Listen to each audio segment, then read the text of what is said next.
बोलो भारत माता की, भारत माता की। सन्मान्य प्रधानमंत्री नरेंद्र मोदी जी ಅವರು ಈಗ ನಮ್ಮೆಲ್ಲರನ್ನ ಉದ್ದೇಶಿಸಿ ಕೇಂದ್ರದ ಕೃಷಿ ಸಚಿವರಾದಂತ ಕುಮಾರಿ ಶೋಭಾ ಕರಂದ್ಲಾಜೆ ಅವರನ್ನು ಉದ್ದೇಶಿಸಿ ಮಾತನಾಡಬೇಕು ಅಂತ ಬಂಧುಗಳೇ, ಇಷ್ಟೊಂದು ದೊಡ್ಡ ಸಂಖ್ಯೆಯಲ್ಲಿ ತುಮಕೂರಿನ ಬೇರೆ ಬೇರೆ ಭಾಗದಿಂದ ಬಂದಿರುವಂತ ನನ್ನೆಲ್ಲ ಬಂಧುಗಳೇ, ವಿಶ್ವ ನಾಯಕ ನರೇಂದ್ರ ಮೋದಿ ಅವರನ್ನ ಬಹಳ ಹತ್ತಿರದಿಂದ ನೋಡುವಂತ ಸದಾವಕಾಶ ನಮಗೆ ಸಿಕ್ಕಿದೆ.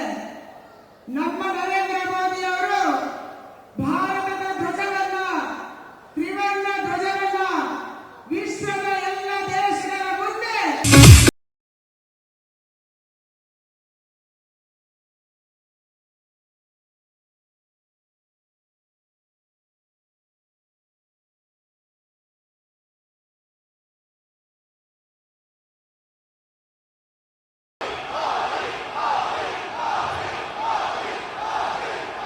बोलो भारत माता की, भारत माता की। सन्मान्य प्रधानमंत्री नरेंद्र मोदी जी ಅವರು ಈಗ ನಮ್ಮೆಲ್ಲರನ್ನ ಉದ್ದೇಶಿಸಿ ಕೇಂದ್ರದ ಕೃಷಿ ಸಚಿವರಾದಂತ ಕುಮಾರಿ ಶೋಭಾ ಕರಂದ್ಲಾಜೆ ಅವರನ್ನು ಉದ್ದೇಶಿಸಿ ಮಾತನಾಡಬೇಕು ಅಂತ ಬಂಧುಗಳೇ, ಇಷ್ಟೊಂದು ದೊಡ್ಡ